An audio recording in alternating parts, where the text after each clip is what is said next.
कानपुर में विगत कई दिनों से गौ हत्या की घटनाओं के आरोपियों पर सख्त कार्रवाई व गौ हत्या पर प्रभावी रोक लगाए जाने के संदर्भ में श्रीमंत छत्रपति शिवाजी महाराज हिंद स्वराज समिति द्वारा कानपुर कमिश्नर को ज्ञापन दिया गया। आपको बताते चले कि यह कानपुर में विगत कई दिनों से बढ़ती हुई गौ हत्या को लेकर आरोपियों के खिलाफ श्रीमंत छत्रपति शिवाजी महाराज हिंद स्वराज समिति के द्वारा कानपुर कमिश्नर को एक ज्ञापन दिया गया, जिसमें संस्था के पदाधिकारी ने बताया कि 2 मार्च 2023 को थाना बादशाही नाका के कुली बाजार में 4 बोरी गौमांस बरामद हुआ था, जिसमें अभी तक आरोपियों पर कोई कार्रवाई नहीं की गई है। साथ ही कल्याणपुर थाना क्षेत्र में 16 नवंबर 2022 को गौवंश की हत्या के मामले में मुकदमा दर्ज किया गया था, जिसमें कुछ लोग नामजद भी थे, उन पर भी कार्रवाई करने की बात कही। साथ ही पदाधिकारी ने बताया कि शहर के नवस्ता, चकेरी, महाराजपुर जैसे अन्य और भी क्षेत्रों में मवेशियों की अवैध तस्करी की घटनाएं बढ़ रही हैं, जिस पर प्रतिबंध लगाने की बात भी कही है। वहीं स्टाफ ऑफिसर ने बताया कि संबंधित सभी थाना क्षेत्रों को निर्देशित कर दिया गया है, ऐसे प्रकरणों पर त्वरित कार्रवाई करें।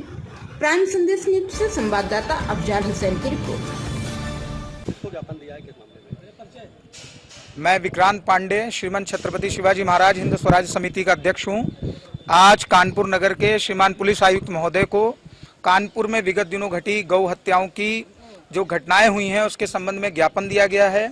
हमारी समिति द्वारा उत्तर प्रदेश के माननीय मुख्यमंत्री योगी आदित्यनाथ जी महाराज को संबोधित यह ज्ञापन श्रीमान पुलिस आयुक्त महोदय को दिया गया है, जिसमें विगत दिनों बादशाही नाका थाना क्षेत्र में घटी 4 बोरी जो गौमांस बरामद हुआ, उसमें मुख्य आरोपी सहित जो भी साजिश करता थे उनकी गिरफ्तारियों के संबंध में भी ज्ञापन दिया गया है। दूसरा, आज से 4 माह पूर्व कल्याणपुर थाना क्षेत्र में जो 3 गौवंशों को जहर देकर मारा गया, उसके भी मुख्य आरोपितों की गिरफ्तारी के संबंध में भी ज्ञापन हम लोगों ने दिया है।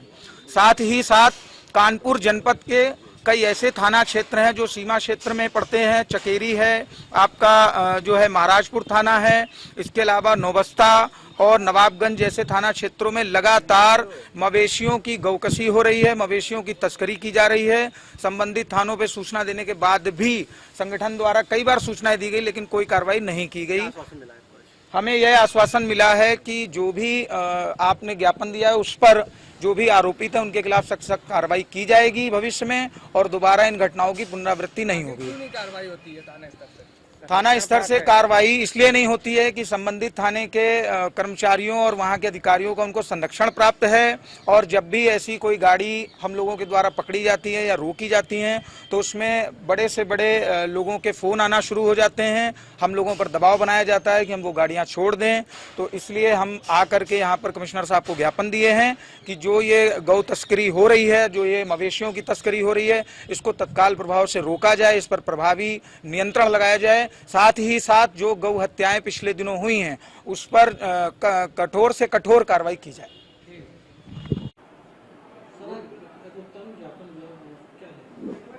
आज छत्रपति शिवाजी महाराज हिंद स्वराज समिति के कुछ पदाधिकारियों ने आज कार्यालय में आकर ज्ञापन दिया है। ज्ञापन के कुल 6 बिंदु हैं। उनका यह कहना है कि विगत दिनों में गोवंश की तस्करी को लेकर के जो भी घटनाक्रम हुए हैं उस पर प्रभावी कार्रवाई किया जाए। ये पूरा घटनाक्रम जिन थाना से संबंधित है वहाँ के स्थानीय थाना प्रभारी और वहाँ के सहायक पुलिस आयुक्त को निर्देशित किया गया है कि इस पूरे प्रकरण में प्रभावी वैधानिक कार्रवाई अमल में लाएं।